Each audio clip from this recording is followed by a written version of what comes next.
Yo, what's up guys? This is TiensiNoAkuma here with my new champion breakdown on Rengar.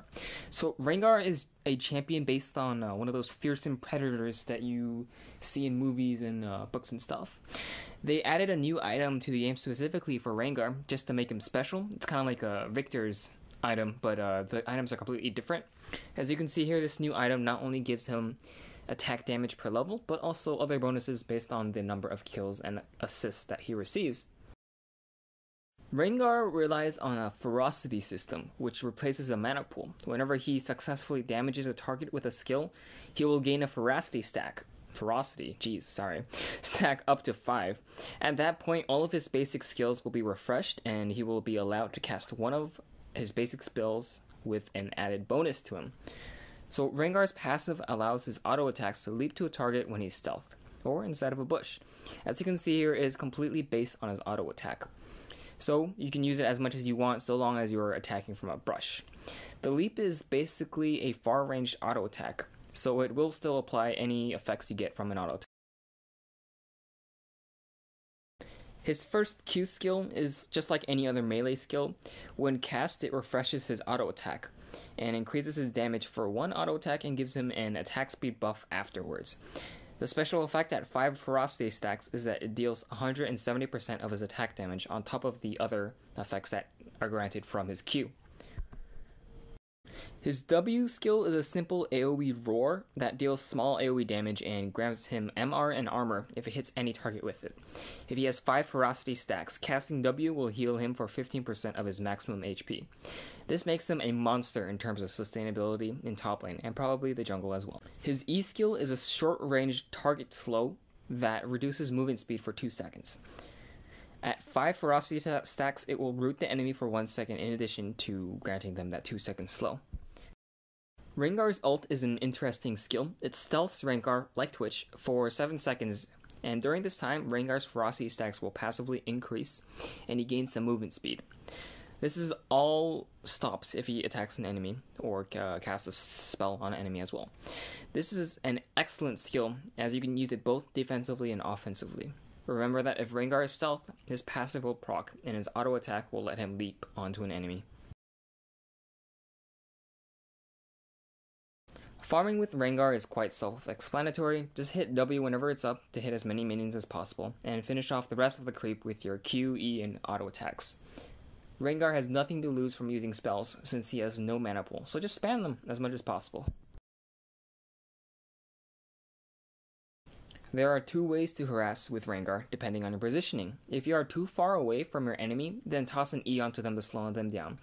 Hit them with a Q and a W, and if you have full ferocity stacks, toss another E on them if they're running away, or cast your Q on them if they're within range. If you are next to your enemy or can jump onto them from the bush, you can start off with your Q and W. Personally, I prefer to max his E first. The reason why is quite simple. Every level up on E reduces its cooldown and increases its damage output. If you max Q or W, you don't reduce any cooldowns, you only increase the potency of the skill. Take note that none of the ferocity stack special effects will increase by leveling up skills. So that means that at all levels, Q will grant a 170% damage increase, and W will always grant a 15% health heal. Unlike other champions, since Rengar's ult doesn't provide any extra damage output, it is best used in 2 situations if you are looking for a kill.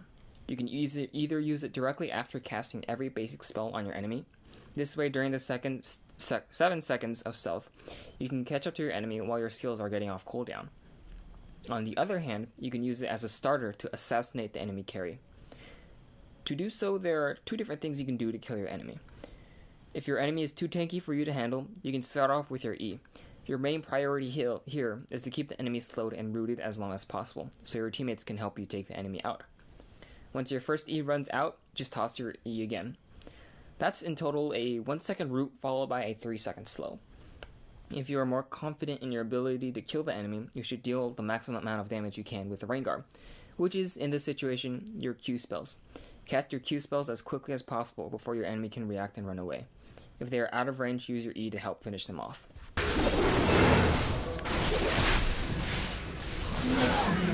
Although Rengar doesn't have a mana pool and is self-sustainable, he has a lot of his own issues, one of which is his mobility.